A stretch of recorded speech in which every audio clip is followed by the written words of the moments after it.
अब इन शंकराचार्यों द्वारा कैसा ज्ञान दिया जाता है थोड़ी सी एक झलक दिखाते हैं। ये पुस्तक है हिमालय तीर्थ,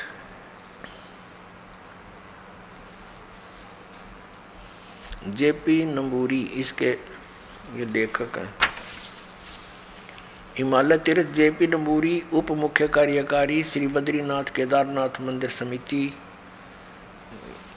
कोलकाता से प्रकाशित है। पहला प्रकाशन, प्रकाशक है रंजू चक्रवर्ती, क्षेत्र A/1, बामा चरण राय रोड, कलकत्ता। मुद्रक प्रिंट सर्विसेज, कलकत्ता। ये ऐसे। अब इसमें कथा दिखाते हैं आपको, हमारे शंकराचार्य जी हमें क्या कथा सुनाते हैं, कैसा ज्ञान देते हैं। यह एक कथा सिंपल सी लेंगे, ज़्यादा इतना समय नहीं हम वेस्ट करेंगे। देखना, ये पृष्ठ नंबर 19 पे एक कथा सुनाई है इन्होंने इन तीर्थों के बारे में। ये तीर्थ कैसे बने, ये हिमालय तीर्थ पुस्तक है। यहाँ लिखा है कि ये पहले तो इन्होंने और बताई है, नर और नारायण ऋषियों के पश्चात अन्य ऋषि मुनियों व भक्तों द्वारा यह ज्योतिर्लिंग पूजित रहा। एक भगवान ने कोई किसी नर और नारायण नामक व्यक्तियों की पूजा से प्रसन्न होकर ज्योतिर्लिंग की स्थापना की, उसकी ये पूजा करते रहे। उसके पश्चात तत्पश्चात महाभारत काल में पांडवों द्वारा गोत्र हत्या अर्थात महाभारत युद्ध में अपने भाई बंधुओं आदि की हत्या के पाप से मुक्ति हेतु यहाँ पर देवादिदेव महादेव की आराधना की। अपना पाप नाश करने के लिए भगवान शंकर भगवान की पूजा की उन्होंने, ये पांडवों ने। इसी प्रसंग में पुराणों में एक कथा आती है, भगवान वेद व्यास जी की आज्ञा से पांडव केदार क्षेत्र में गए। भगवान महिष यानी भैंस का रूप धारण कर केदार अंचल में विचरण करने लगे। भगवान शंकर ने भैंस का रूप धारण किया और उस केदार अंचल में यानी उस क्षेत्र में घूमने लगे भैंस बनकर। और भीम ने भगवान शिव को मायावी महिषी के रूप में पहचान लिया। अब नो कहे भीम ने वो पहचान लिया कि ये भगवान शिव है भैंस के रूप में, और वे ऐसा जानकर भगवान शिव महिष रूप में पृथ्वी में समा ही रहे थे कि महाबली भीम ने दौड़कर उनका पिछला भाग पकड़ लिया। पांडवों की भक्ति एवं विश्वास को देखकर भगवान शिव ने उन्हें साक्षात दर्शन दिए। गुरु हत्या पाप के फलस्वरूप प्रायश्चित के रूप में भीम द्वारा पकड़े गए पृष्ठ भाग की पूजा अर्चना का आदेश देकर वहीं अंतर्ध्यान हो गए। पृष्ठ माने पिछला हिस्सा, भैंस का पिछला, मैं बताऊंगा आपको डिटेल से।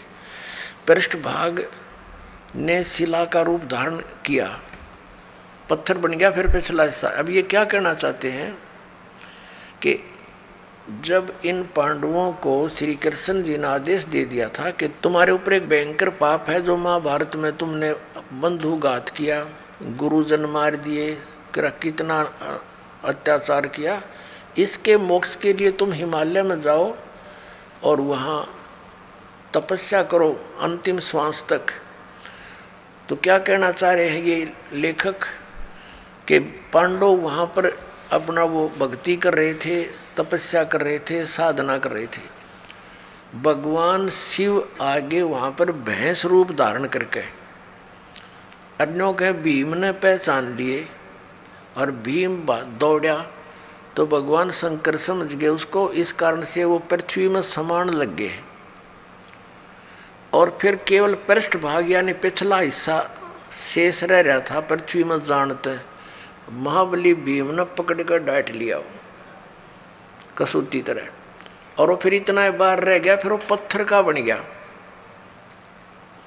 और कहते भगवान शिव वहाँ प्रकट हो गए। ये काल का छल है सारा, ये शिव रूप में प्रकट हो गया और उनको कह दिया कि तुम बस इसकी पूजा करो भैंस के पिछले हिस्से की, और टट्टी गोबर के स्थान की भीम पूजा करने ला दिए, और वो बन गया तीर्थ स्थान।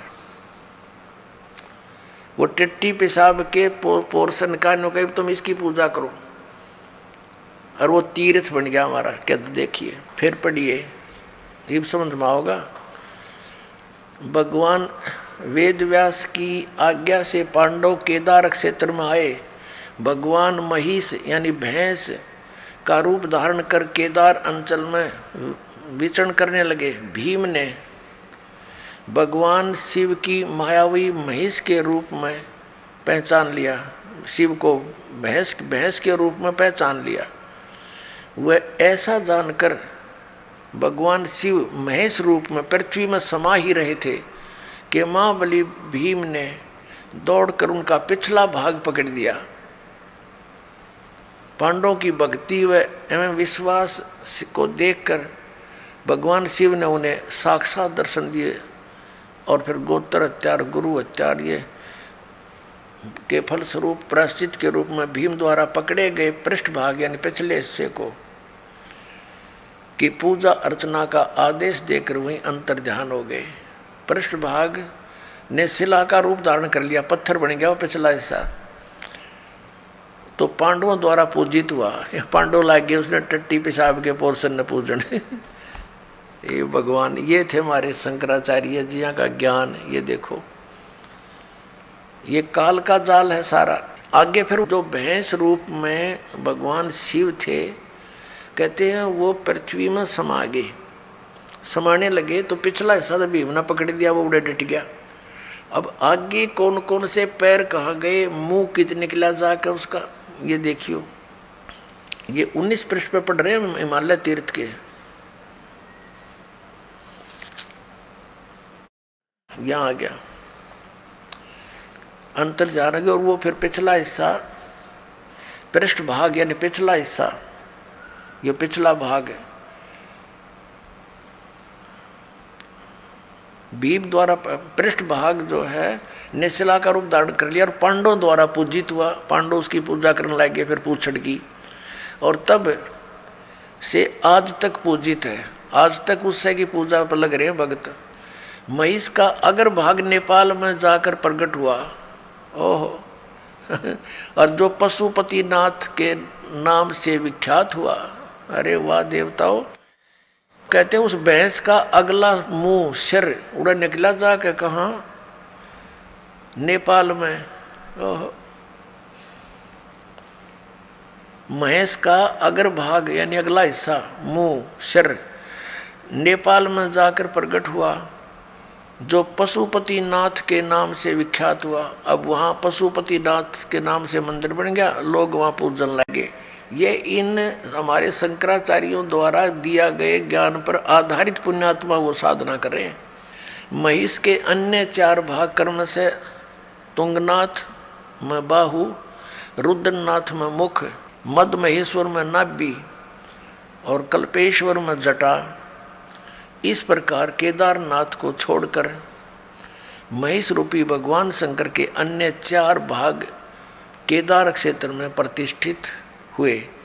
केदारनाथ सहित ये स्थान पंच केदार नाम से विख्यात है।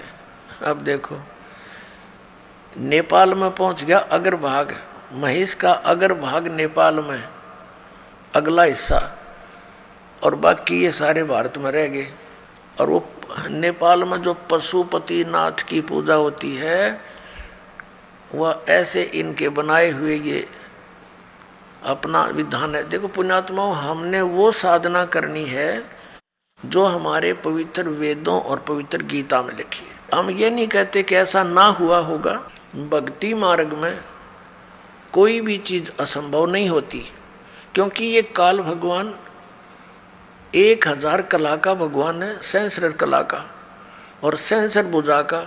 तो ये भी बहुत प्रबल है, बहुत शक्ति युक्त है, सिद्धियां हैं इसके अंदर। ये कुछ भी कर सकता है इस प्रकार के भ्रमित करने के लिए। तो हम ये नहीं कहते कि ऐसा नहीं हुआ होगा, ये फिर ये तो यादगार रहेगी। हमने पूजा वही करनी है जो हमारे सदग्रंथ बताते।